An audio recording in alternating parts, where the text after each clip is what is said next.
आइए आज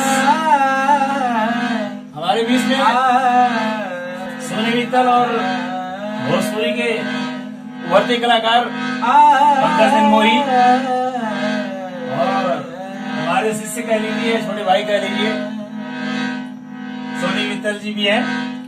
इन लोगों के साथ में एक जुगलबंदी की गीत होए, आइए इसका आनंद लिया जाए।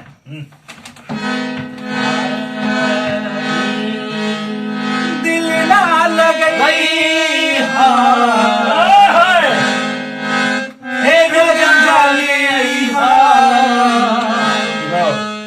दिल ना लगई फिर जाने अब जा जा जा जा भुला जइहा। क्या बात है। अब जा जा जा जा जा जा भुला जइहा।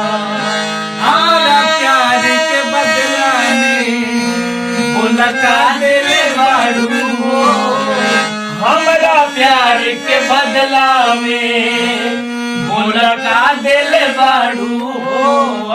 हमारा प्यार के बदला में मुलका दिले बाड़ू हो। तू जब दिल बाड़ू हो दगा दिल बाड़ू हो।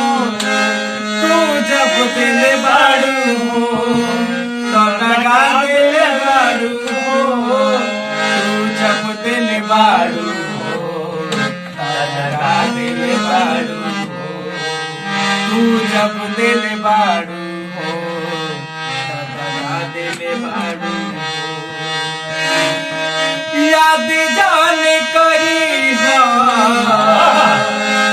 हे गोरिया याद जान करी हो हमके बिसरई हो। अब जा जा जा जा भुला जइहा। अब जा जा जा जा जा जा जा भुला जइहा। ओ